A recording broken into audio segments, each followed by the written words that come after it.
अस्सलाम वालेकुम नाज़रीन, सुनो न्यूज़ पर आप देख रहे हैं प्रोग्राम लाइव जामी। मैं हूं आपका मेज़बान मोहम्मद हशम जामी। आपने प्रोग्राम के आगाज़ में देखा मुल्क की सियासी मंजरनामे की चंद झलकियाँ हैं। नई नहरों का तनाज़ा है पाकिस्तान पीपल्स पार्टी और नून लीग, जो कि इत्तेहादी भी हैं और आमने सामने भी हैं। एक जानिब एक दूसरे से गिले शिकवे और दूसरी जानिब हम देख रहे हैं कि राना सनाउल्लाह साहब, अयाज लतीफ़ पलेजू हूँ, राशिद सुमरू हूँ या फिर दीगर कॉमप्रस जमातें और वकला रहनुमाओं की तंजीमों के अहदेदारान उनसे मुसलसल राब्ते आज दिन भर करते रहे और उन्हें मुज़ाकरात की दावत देते रहे। लेकिन सूरत हाल कुछ यूँ है कि सिंध भर में ये एहतजाज की आवाज़ तेज़ी से फैल रही है। कौमी शाहरा समेत इंडस हाईवे पर गाड़ियों की लंबी कतारें हैं और सिंध, बलूचिस्तान और पंजाब में जाने वाले जो बड़े रास्ते हैं वो बंद हैं। पीपल्स पार्टी भी अब इस आवाज़ को, इस दबाव को महसूस कर रही है और पीछे हटने को तैयार नहीं है। क्या कोई मुज़ाकराती कमेटी जो नई बन रही है उससे कोई हल निकलेगा या पीपल्स पार्टी हुकूमत से राहें जुदा करने पर मजबूर होगी? क्योंकि ये एक ऐसा मसला है जिसके ऊपर पीटीआई भी फितरी तौर पर पीपल्स पार्टी के इस मुतालबे की हिमायत करती हमें दिखाई देती है। और दूसरी जानिब अडयाला में जो आज दिन भर हुआ वो एक बार फिर से पिछले हफ्तों की रिपीट टेलीकास्ट है। अलीमा बीबी और उनकी दीगर बहनों को मुलाकात की इजाज़त नहीं मिल सकी। फहरिस्त में जो नाम दिए गए उनमें से कोई शख्स भी अंदर जाने में कामयाब नहीं हुआ। अलबत्ता 3 नए लोग फैसल चौधरी के साथ अंदर जाने में कामयाब हुए। मिस्टर सलमान अकरम राजा का हम प्रेस कॉन्फ्रेंस करने जा रहे हैं और चीफ जस्टिस के नाम खत लिखने जा रहे हैं, जिसकी तफसीलात प्रोग्राम के अगले हिस्से में। और ताज़ा तरीन खबर मकबूजा जम्मू कश्मीर से भी है। वहाँ पहलगाम का एक इलाका है जहाँ एक हमला हुआ है सयाहों के ऊपर, जो टूरिस्ट थे वहाँ पे, और 26 से ज़ायद अफराद वहाँ हलाक हुए हैं। ये वो मौका है जब जेडी वैंस, जो कि वाइस प्रेसिडेंट है अमेरिका के, भारत का दौरा कर रहे हैं। इस हमले के फ़ौरन बाद भारतीय मीडिया ने जहर उगलना शुरू कर दिया है पाकिस्तान के खिलाफ। फॉल्स फ्लैग ऑपरेशन की ये इत्तला है, इसका जायजा लेंगे प्रोग्राम के आखिर में। इससे पहले कि मैं आज अपने मेहमानों का तारुफ आपकी खिदमत पेश करूं और आगे बढ़ूं पॉलिटिकल डिबेट को लेकर के, आपको याद होगा मेरे ही इस प्रोग्राम में वज़ीर आला बलूचिस्तान सरफराज बुगटी शरीक गुफ्तगू थे पिछले हफ्ते। तो उन्होंने इस प्रोग्राम में ये बात की कि कुछ ऐसे लोग भी हैं बलूचिस्तान में जो इंसानी हुकूक के लंबरदार हैं, लेकिन उन्होंने पाकिस्तान के झंडे जलाए। हमने उनसे मांग की कि सबूत फराहम करें।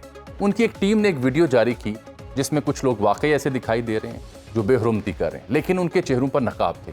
हमने फिर पूछा कि इसमें सिमीदीन बलोच का तायुन कैसे होगा, क्योंकि उन्होंने उनका नाम लिया था। फिर इल्म हुआ कि उनका और सिमीदीन बलोच का राब्ता हुआ, जिसके बाद आज सरफराज बुगटी साहब ने माजरत की है अपने इस इल्ज़ाम के ऊपर। बहुत अच्छी बात है कि गिले शिकवे एक दूसरे के सुने जाएंगे और यूं फराख्तली का मुजाहरा किया जाएगा। जरा देखिए हुआ क्या।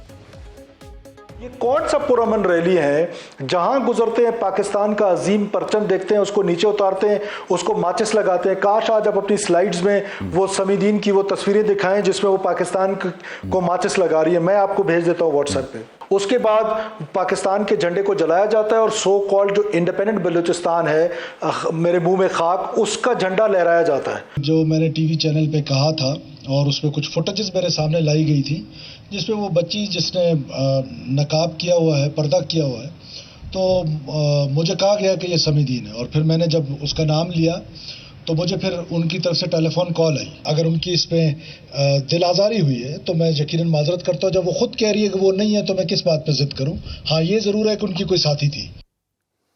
प्रोग्राम में शरीक गुफ्तगू हैं मोहतरमा मेहर बानो कुरैशी साहिबा, पाकिस्तान तहरीक इंसाफ की सीनियर रहनुमा स्टूडियोज़ में मेरे साथ मौजूद हैं। हमें ज्वाइन कर रही हैं सीनियर रहनुमा पाकिस्तान पीपल्स पार्टी मोहतरमा शैला रज़ा साहिबा, और इख्तियार वली साहब जो कि कोऑर्डिनेटर बराए इत्तलात हैं प्राइम मिनिस्टर पाकिस्तान के, सीनियर अहदेदार हैं पाकिस्तान मुस्लिम लीग नून से। आप तीनों का बहुत शुक्रिया। शैला रज़ा साहिबा, मैं आपसे आगाज़ कर रहा हूँ। आज राना सनाउल्लाह साहब ने भी कुछ लोगों से रब्ता किया, मैंने इंट्रो में भी उसका जिक्र किया। एक कमेटी भी बनने जा रही है, लेकिन बदस्तूर सिंध भर में एहतजाज है। मुराद अली शाह साहब भी डट गए हैं। ये जो कुछ अभी हमें याद आ रहा है कि डायलॉग के लिए कमेटी बनानी है या फलां शख्स को भी फ़ोन करना है और मुज़ाकरात की दावत देनी है, ये बेहतर ना होता है इस सबसे पहले हम कर लेते? अब जबकि ये पूरी सिंध में, पूरे पाकिस्तान में इसकी हीट फील की जा रही है। And what exactly had gone wrong इस इशू को डील करने में? देखिए, हमने इसकी तपिश बहुत पहले महसूस की थी, इसीलिए जुलाई 2024 से इस पे काम नहीं हुआ। और जब एकनिक में ये नवंबर में आया तो वहाँ पर भी ये रुका हुआ है। और क्योंकि इसको किसी फोरम पे डिस्कस नहीं किया गया, सीसीआई में नहीं लाया गया, तो इस पे काम तो हो ही नहीं सकता। लेकिन क्योंकि कुछ ऐसी इत्तलात थी कि कहीं ना कहीं कुछ हो रहा है, तो उस पे ज़ाहिर है सिंध के लोगों को जोश आया और वो मुख्तलिफ तरीक़ों से निकले, जिस पर पंजाब की तरफ से, पंजाब नहीं कहूँ, मुस्लिम लीग नून की तरफ से कुछ गैर जिम्मेदाराना किस्म के बयान आए गए, जिसमें कहा गया कि भाई जरदारी साहब ने अप्रूवल दे दी। तो जरदारी साहब 18वीं तरमीम के बाद सदर जो है वो इस पोजीशन में नहीं है कि वो अकेला किसी चीज़ की अप्रूवल दे। कोई डिक्टेटर या मार्शल से आके तो वो सदर नहीं बना ना, कि पहले मार्शल एडमिनिस्ट्रेटर होता है फिर सदर बन जाता है, कि वो उसकी बात हो। उनको और ना ही किसी ब्रीफिंग के ऊपर किसी सदर के साइन होते हैं, और ना ही उस साइन की कोई अहमियत होती है।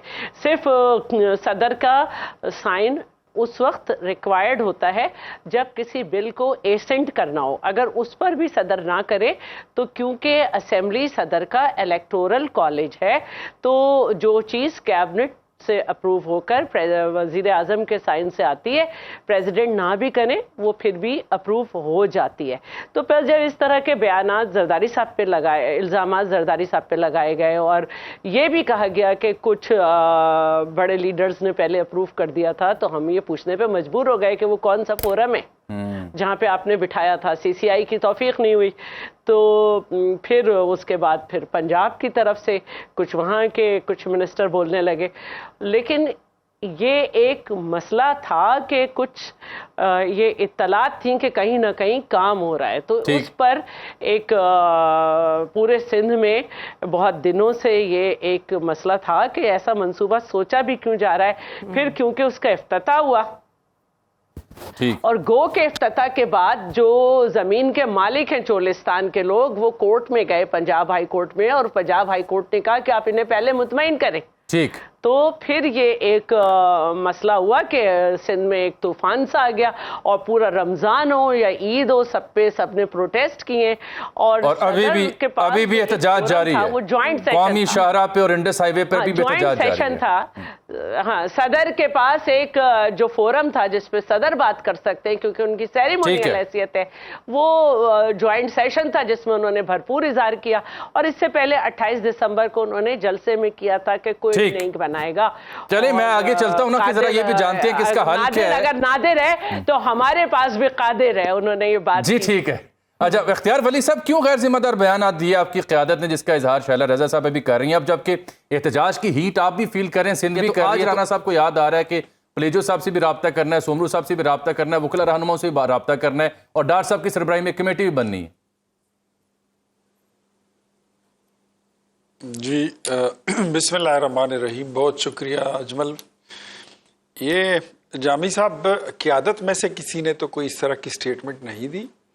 हाँ, कारकुनों में से अगर किसी ने स्टेटमेंट दी हो तो मेरे ख्याल में वो किसी स्टेटमेंट का जवाब ही हो सकता है। अच्छा, मेरे ख्याल में जहाँ तक बात है नहरों की, तो देखें पाकिस्तान जो है तो ऑलरेडी ये आवाज़ें हम सुन रहे हैं कि खुश्क साली, कहत साली, खुश्क सालियों के बाद फिर कहत सालियाँ ही आती हैं जी। और ऐसी चीज़ों से हमें निकलना भी है।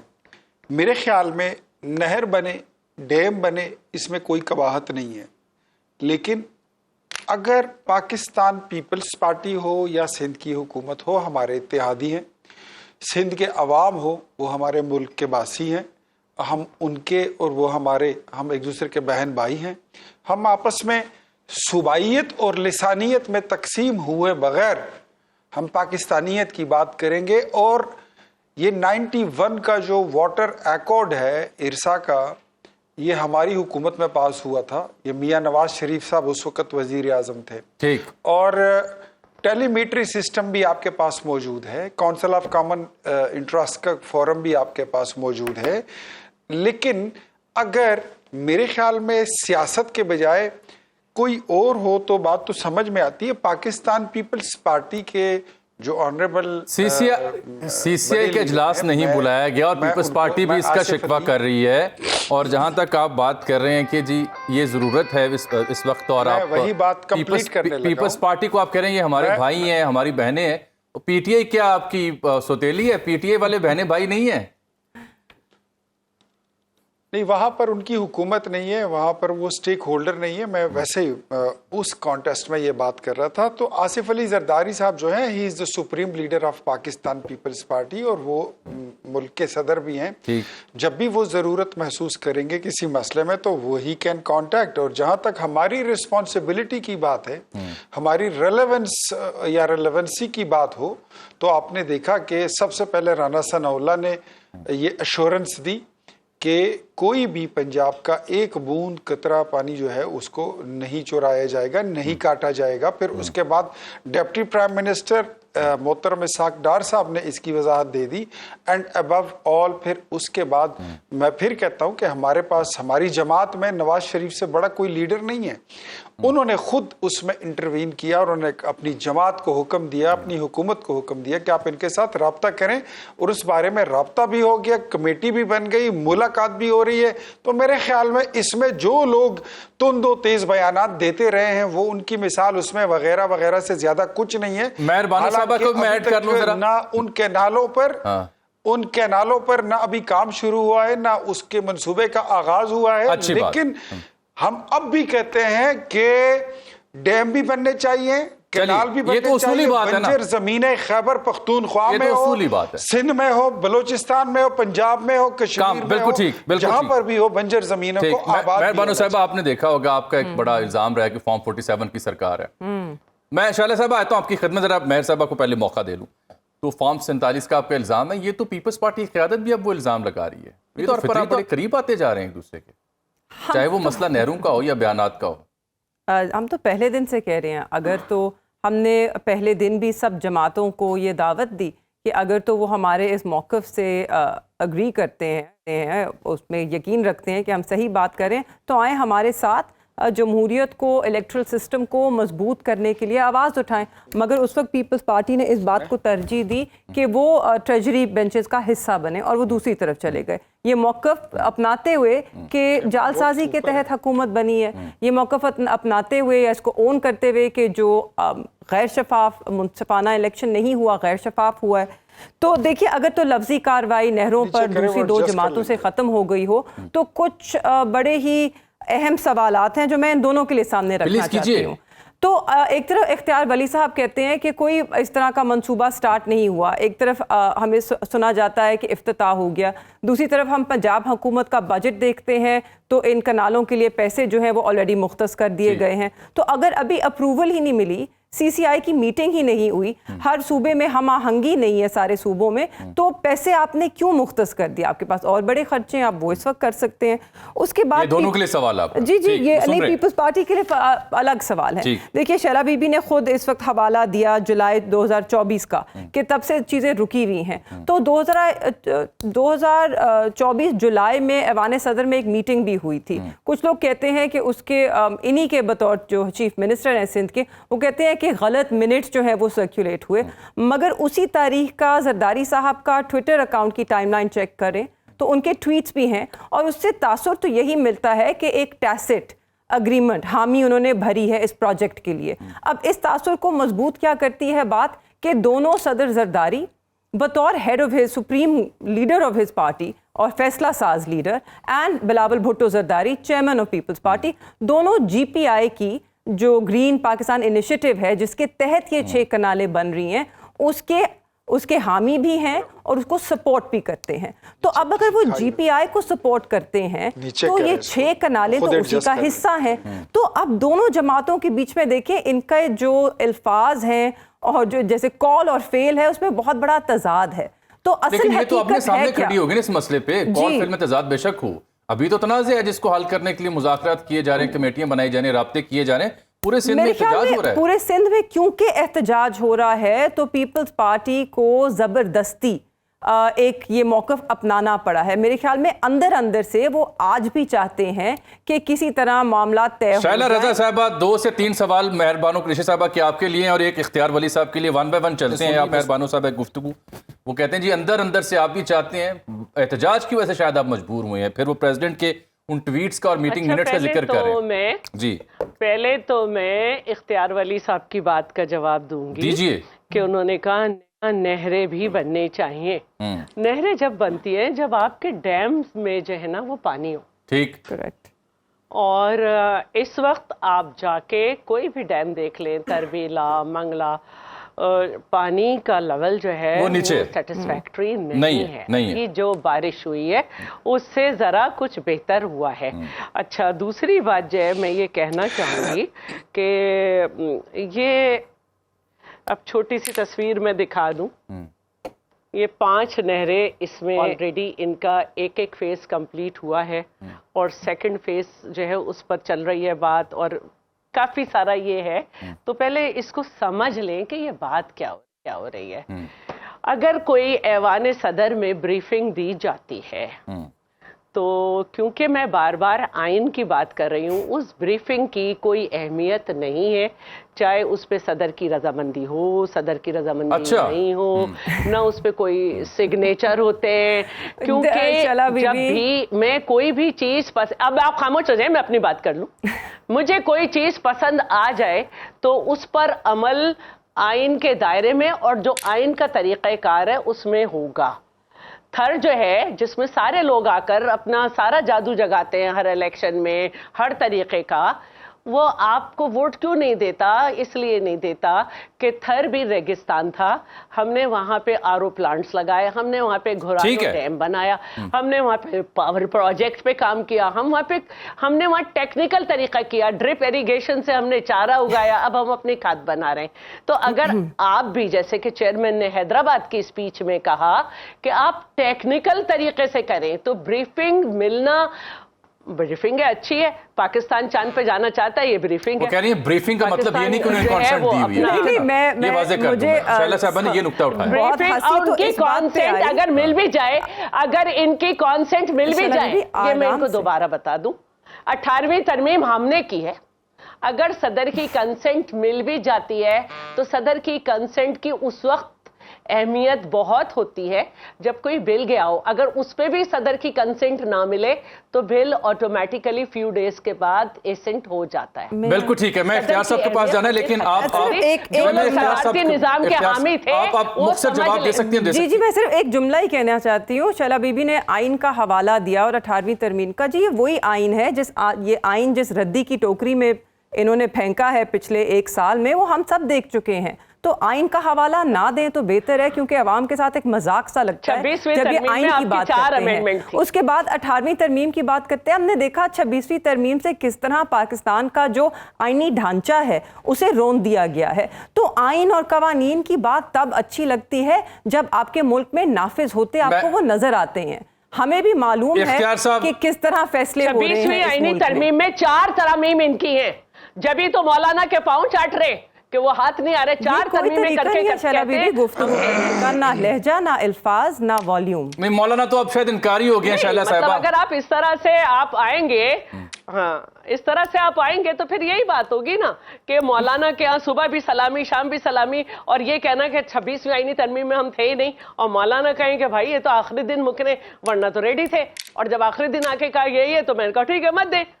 तो उनके पास जाके है कि अगर तो सारी ऑपोजिशन की जमातें इकट्ठी हो गई तो उनका क्या बनेगा? नहीं, मौलाना तो शायद अब लग रहा है उनके मिजाज नहीं लग रहा कि वो पीटीए के साथ। आप इकट्ठे थे अभी, आप जीडीए में इकट्ठे, आप जीडीए में शैला बीबी तो असल में तो फॉर्म 45 पे भी वो इलेक्शन हम जीते। अगर आप जीते होते तो आप हैदराबाद में जश्न क्यों मनाते, उमरकोट में जश्न क्यों ना मनाते? आप कभी वहां नहीं जीते, आप वहां कभी नहीं जीते, आप वहां कभी नहीं जीते। जी शैला बीबी, और पाकिस्तान इस वक्त जब भी हार गए थे, जब अपने आप ये लोरियां सुनाते रहे, शायद आपको रात को नींद बेहतर आती हो। आप लोरी में खुश रहे, आप लोरी खुश हैं, लोरी में तो आप लोग खुश हैं। Next stop Adiala. नहीं, अडियाला में भी देखे ना, मुलाकात होने दी अलीमा बीबी की और दीगर मोहतरमा जो खवातीन वहां। नेक्स्ट स्टॉप अडियाला, दूसरों के लिए गाया था, खुद है उसमें।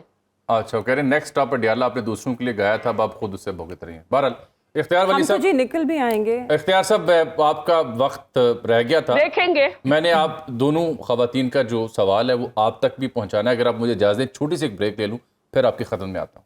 Welcome back. इख्तियार वली साहब, ये आपने सुन लिया मेहरबानो कुरैशी साहिबा को भी और शैला रजा साहिबा को भी। पहले तो पीटीआई आपको फॉर्म 47 का ताना देती थी, अब तो सीनियर क़यादत पीपल्स पार्टी की भी दबे लफ्ज़ों में बल्कि खुलेआम फॉर्म 47 की बात करती है आपके हवाले से।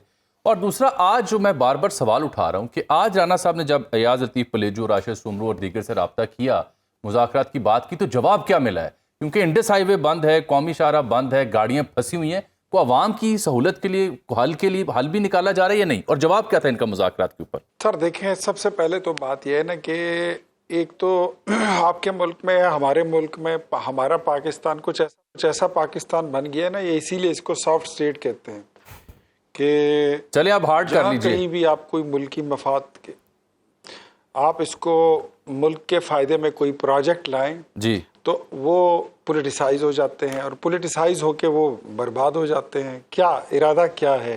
कैद सालियों की तरफ जाना है, खुश्क सालियों की तरफ जाना है? देखिए, प्रोजेक्ट आएंगे, बनाएंगे, आपकी मर्ज़ी से बनाएंगे, सबके कंसेंट के साथ बनेंगे। और पाकिस्तान ने तरक्की करनी है, हमने क्या आगे नहीं बढ़ना, हमने बस इधर ही रहना है। ठीक, अल्लाह करे, सिर्फ अल्लाह इन्हीं करे। नारों के साथ जीना है कि सिर्फ इसी के साथ जीना है कि भंग की काश्त करो, अंडे ले लो, मुर्गियां ले लो, कट्टे ले लो, मुसाफिर खाने बनाओ, लंगर खाने बनाओ। नहीं, वो तो पीटीआई के नया प्रोजेक्ट्स हैं ना। पाकिस्तान बनाएंगे, इनकलाब लाएंगे। तो मैं वही कह रहा हूँ ना कि क्या हमारा मुकद्दर इस मुल्क का बस सिर्फ यही है कि खाली खूली नारे होंगे कि गरीब और अमीर का एक पाकिस्तान होगा? मैं देख रहा हूँ कि वली साहब, मेरा आज ये 5वां शो है तकरीबन। आप जरा सुन ले मेहरबानो बीवी, मैंने बड़े आराम से आपकी सारी गुफ्तगू सुन ली। सवाल था आप जो जब हम कट्टे और ये आप तनाज़ात मासूम है ही बनाते नहीं तो ना। तब आपकी इकोनॉमिक ग्रोथ क्या थी, आपकी जीडीपी क्या थी, मेरे ख्याल में आप मासूम है नहीं। ये जरा बता मुझे बोलने दीजिए दे, आवाम को। चलिए मौका दें, मौका दे दें, आप मेरा टाइम ना ले लें, मौका दें, आप मेरा टाइम ना लें, आप मेरा टाइम ना लें, आप अपना टाइम बात पूरी कर लें, बात आप पूरी, अपनी बारी पे बात कर लीजिए। बात पूरी की। वैसे भी आपकी जमात का जो ओवरऑल कौमी मफादात का जो भी कोई प्रोजेक्ट हो, कोई इशू हो, तो आपका किरदार उसमें यही होता है जैसे वो महलों में एक मासी नहीं होती वो लड़ाइयां कराने वाली कि इस घर की बात यहां पहुंचा दी, इसकी बात वहां पहुंचा दी। आपका काम ही यही है। तो जरा कुछ मुल्की मफादात का ख्याल रख लिया करे।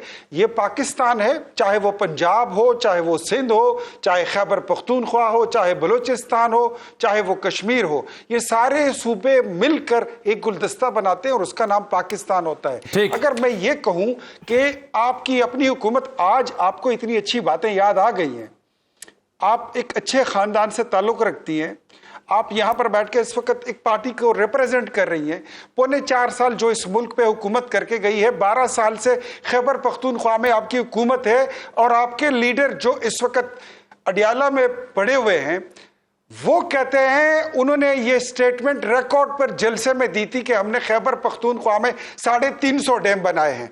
मेहरबानो कुरैशी साहिबा, आप उसमें से मुझे 30-35 डैमों का नाम बता दें।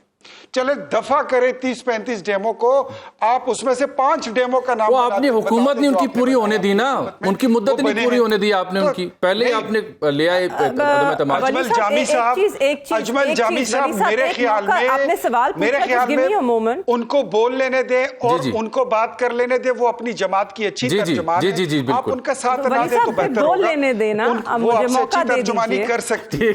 नहीं, मैं तो आपको अपनी बारी पे नंबर नहीं, अच्छा वली साहब, आप मौका आप ही नहीं दे रहे हैं। मेहरबानो मैडम, आप अपनी बारी पे बात कर लीजिए। आप इतने सियानी ना बने कि आप मेरी बारी में मेरा टाइम ले लेना। देखें ना, आप टाइम तो अपनी बात पे कर लीजिए। चलिए वली साहब, मैं बात करने जामी साहब, जी इख्तियार साहब, जामी साहब, आपने पूछा कि हमने इनकी हुकूमत पूरी नहीं होने दी।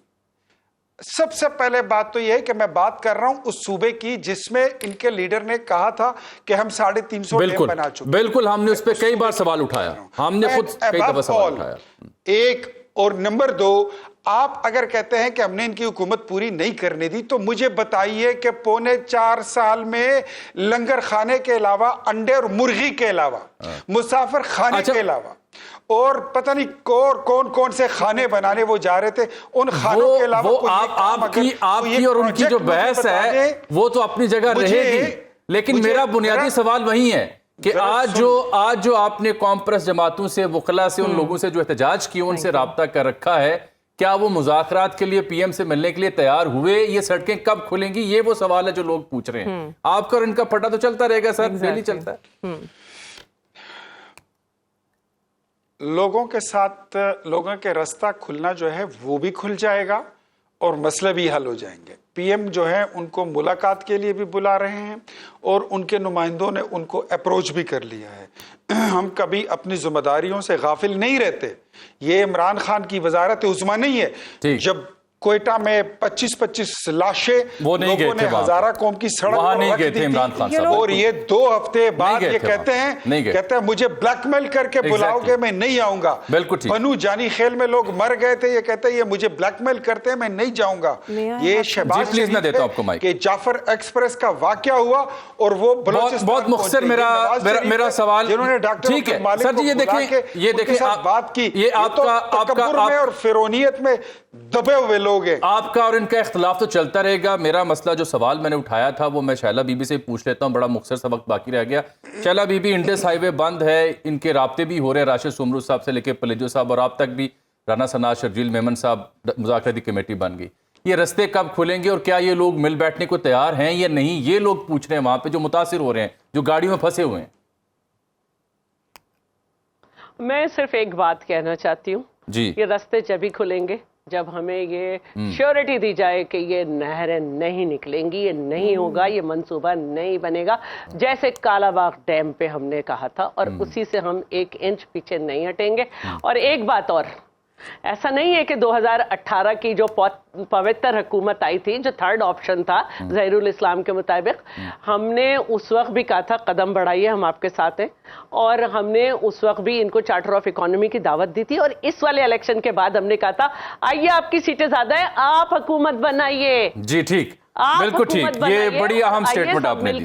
आइए हम सब मिलकर इलेक्शन कमीशन की और इलेक्शन की इस्लाहात करें ताकि ये मसले ना हो, क्योंकि लेकिन वो शायद आपके साथ बैठने नहीं चाहते थे। हुकूमत थी, उसकी सिर्फ एक सीट का रिजल्ट जो चेयरमैन का था 5 दिन के बाद आया था, और जिसमें एनए पे तो सिर्फ पीटीआई जीती थी और नीचे 3 पे 3 मुख्तलिफ जमातें जीती। बिल्कुल ठीक है, आप इसमें नेचर का अंदाजा लगा ले वोटर की। बिल्कुल ठीक, बड़ी अहम स्टेटमेंट दी है शैला साहबा ने कि ये रास्ते तब खुलेंगे जब नहरें का प्रोग्राम बंद होगा। कुरैशी साहबा जी, गो कि मैं इन दोनों से कहाँ बहुत जूनियर हूँ, ये सीनियर सियासतदान है दोनों, मगर मैं कुछ सियासी पुख्तगी का यहाँ पे मुजाहरा कर देती हूँ। जो गुफ्तगू का मेयार है ना, वो तू मैं पे नहीं होना चाहिए। मेरे हाल में अवाम हमसे जो मसले हैं उन पर गुफ्तगू सुनना चाहते हैं, ना कि हमें देखना चाहते हैं एक दूसरे पे कीचड़ उछालते हुए। तो जितनी बात शैला बीबी ने की या इख्तियार वली साहब ने एक सिर्फ सियासी नौयत की, मैं I am leaving that aside. हम कनाल वाले इशू पे जो शैला बीबी ने कहा,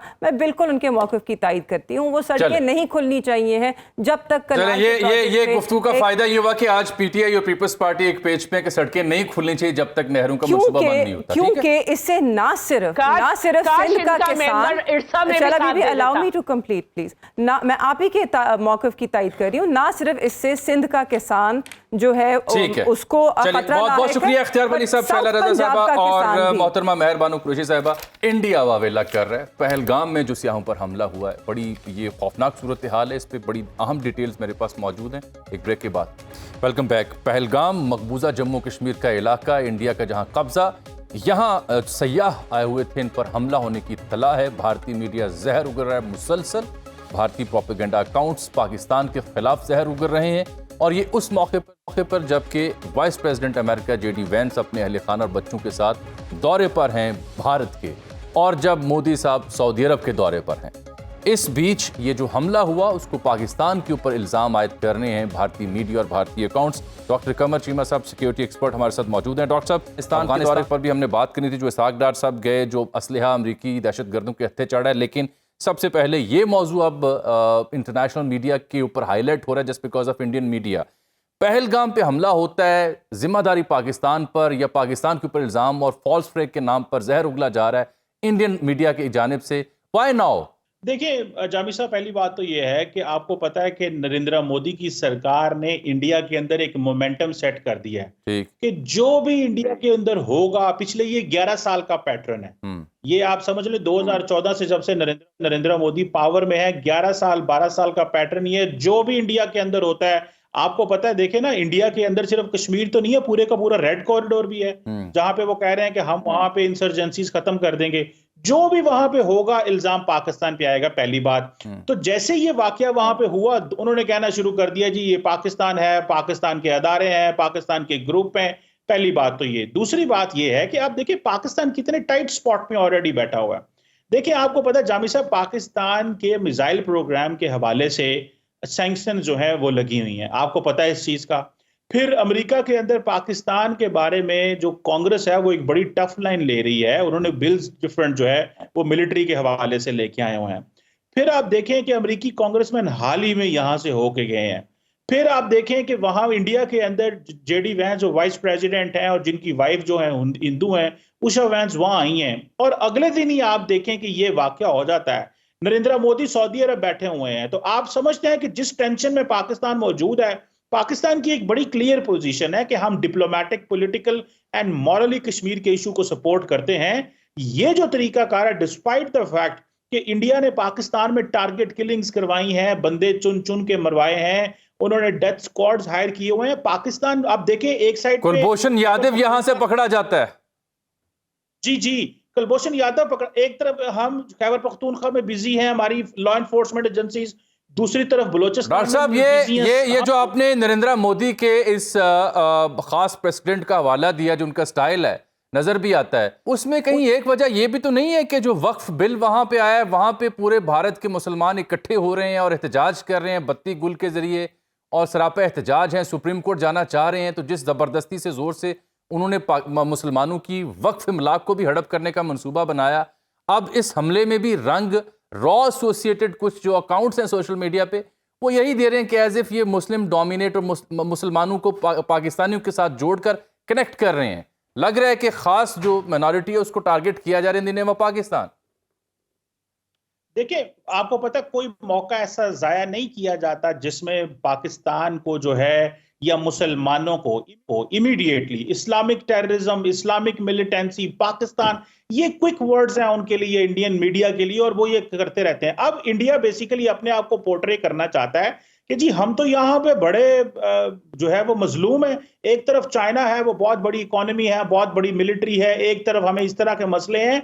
तो इंडिया बेसिकली अपने आप को पोर्ट्रे करता है। आप देखें अमेरिकी वाइस प्रेसिडेंट इंडिया में हो, इंडियन लीडरशिप मिडिल ईस्ट में हो, तो आप इमेजिन करें कि किस तरह की पिक्चर ड्रॉ होती है। और पाकिस्तान के ऊपर ऑलरेडी जो है वो कभी न्यूक्लियर, कभी मिसाइल, और कभी कांग्रेस के अंदर सैंक्शंस हो। सो हम तो अपने मसलों में फंसे हुए, सिर्फ वो पिक्चर ड्रॉ करना चाहते हैं, और वो डोनाल्ड ट्रंप के सामने ये अगले 4 सालों में इस तरह की पिक्चर रखना चाहते हैं। लास्ट टाइम भी इन्होंने ऐसे किया था कि जब इन्होंने 2019 में पाकिस्तान में स्ट्राइक की थी, तो इन्होंने इंटरनेशनल कम्युनिटी से सपोर्ट लेने की कोशिश की थी। और ये बिल्कुल ठीक कह रहे हैं आप उनका जो वेस्टेड इंटरेस्ट है, जो प्लान्स हैं प्रोपेगेंडा के, वो आप डिस्कस करें अपने तबसरे में, जहां आप कह रहे हैं कि जो भारत की आदत है कि ऐसा कोई हमला हो तो इस्लामिक टेररिज्म, इस्लामी दहशतगर्दी, ये नोशंस यूज़ करते हैं। तो कुलभूषण का यहाँ आना, जो कुछ वो दहशतगर्दों की फंडिंग अफगानिस्तान में एंटी पाकिस्तान कर रहे हैं, ये फिर हिंदू टेररिज्म होगा? हम तो नहीं कहते हिंदू टेररिज्म का लफ्ज़ इस्तेमाल करते। जामी साहब, हम इसको बिल्कुल नहीं कहते, लेकिन हम इसको प्रॉपरली दुनिया में अपने केस को भी तो नहीं ना प्रेजेंट करते।